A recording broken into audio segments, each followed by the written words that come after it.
आदिल से शादी करने का इरादा किया है। सपना, आपने आदिल से शादी करने का विचार क्यों किया? आपको नहीं मालूम आपका और आदिल का धर्म अलग अलग है। हाँ, मैं जानती हूँ, पर मैं किसी भी धर्म में अंतर नहीं मानती। मेरे ख्याल से सभी धर्मों का अंतिम लक्ष्य ईश्वर प्राप्ति है। ईश्वर को हम अल्लाह भी कह सकते हैं। ठीक है, पर अब मैं आपसे जानना चाहूंगी कि क्या आप इस्लाम धर्म के बारे में जानकारी रखती हैं?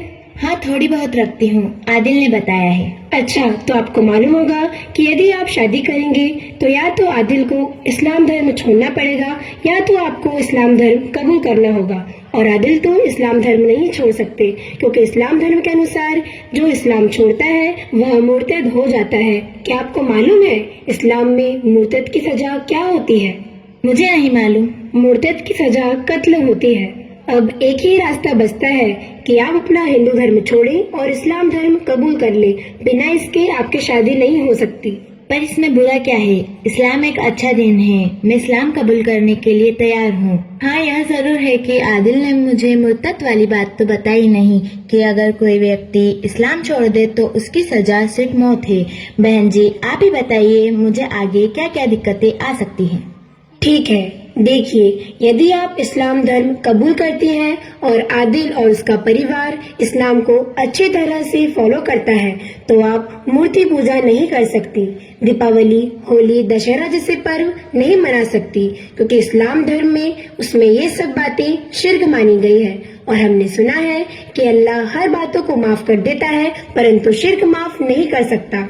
और ये क्या, आदिल ने मुझसे कहा था कि मैं शादी के बाद इस्लाम धर्म के साथ साथ अपने धर्म का भी पालन कर सकती हूँ, जिस प्रकार मैं आदिल के साथ मजार जाया करती थी। सपना जी, क्या आपको हलाला के बारे में मालूम है? ये हलाला क्या है?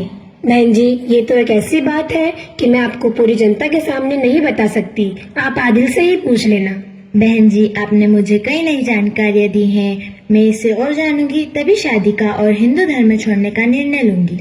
जी सपना बहन, अब हमारे अंतिम भाई हैं, संधू परिवार में पैदा हुए और आपके माता पिता तो बहुत आस्तिक हैं। मैंने तो उन्हें कई बार मंदिर आते जाते देखा है।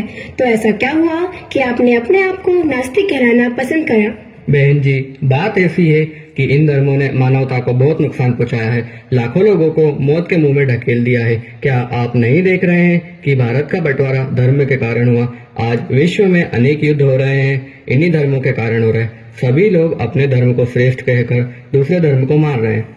ठीक है, पर आपको शायद ही मालूम होगा कि यूनाइटेड नेशन द्वारा जितने भी आतंकवादी समूह हैं, उनमें से कोई भी हिंदू धर्म वालों का संगठन नहीं है, क्योंकि हिंदू धर्म या सनातन धर्म का तो यह भाव है कि सर्वे भवन्तु सुखिनः, सर्वे सन्तु निरामया, सर्वे भद्राणि पश्यन्तु, माँ कश्चित् दुःखमाप्नुयात्, अर्थात समस्त और सुख शांति हो, कहीं भी दुख न हो और सभी निरोग रहे। हाँ, मैं मानती हूँ कि हिंदू धर्म में कई बुराइयां हैं, जैसे जाति प्रथा, छुआछूत, अंधविश्वास, पाखंड आदि, पर समय समय पर ऐसे मानवता के सिपाही महापुरुष आए जिन्होंने इन बुराइयों से लड़ा और इन्हें दूर किया, जैसे राजा राम मोहन राय, स्वामी विवेकानंद, स्वामी दयानंद सरस्वती, महात्मा गौतम, अम्बेडकर जी और हमारे गुरुदेव पंडित श्री राम शर्मा आचार्य जी। संग्राम जी, क्या आपको सनातन धर्म की कुछ बहुत बड़ी विशेषताएं मालूम है? नहीं, बताइए वह क्या है? मैं बताती हूँ। सनातन धर्म की कोई निश्चित धर्म पुस्तक नहीं है। अगर आप रामायण पढ़ते हैं तो भी हिंदू है, अगर आप वेद पुराण नहीं पढ़ते